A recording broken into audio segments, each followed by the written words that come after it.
వందే మాతరం గేయానికి 150 ఏళ్లు పూర్తయిన సందర్భంగా ఈ కార్యక్రమానికి ప్రధాని మోడీ పాల్గొన్నారు. ఇప్పుడు అలా చూద్దాం.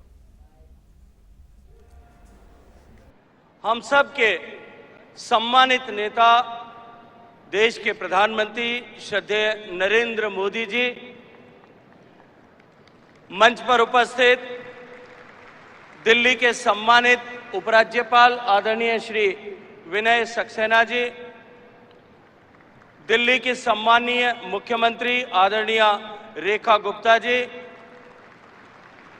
कार्यक्रम में उपस्थित सभी सम्मानित मंत्रीगण, जनप्रतिनिधिगण,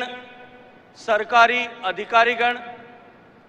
कार्यक्रम में अपनी प्रस्तुति देने के लिए आए हुए देश के अपने अपनी विधा के ऐसे मैस्टिरोज, सारे प्रख्यात कलावंत, देश के विभिन्न कोनों से यहां उपस्थित आए सभी सम्मानित बंधुओं बहनों, मैं आप सबका इस गरिमामयी कार्यक्रम में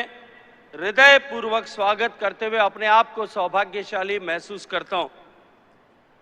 मित्रों, आज सब हम एकत्रित होकर के यहां केवल एक ऐसे गीत को नहीं, अभी तो राष्ट्रभक्ति के उस भाव को स्मरण करने के लिए यहां आए. एक ऐसा गीत जो एक छोटी सी घटना की प्रेरणा से सृजित हुआ. बंकिम चंद्र चटर्जी, जिन्होंने आनंद मठ उपन्यास में जो 1770 के सन्यासी आंदोलन के प्रतिरूप के रूप में उन्होंने लिखा था, डिप्टी कलेक्टर के रूप में जब काम कर रहे थे, बहरामपुर में उनके पालकी को रोका गया और वो इसलिए कि सामने कुछ लोग क्रिकेट का मैच खेल रहे थे और जो अंग्रेज क्रिकेट का मैच खेल रहे थे उसमें व्यवधान न पड़े, इसलिए उनको रोका गया. न केवल रोका गया, अपितु प्रतिकार करने पर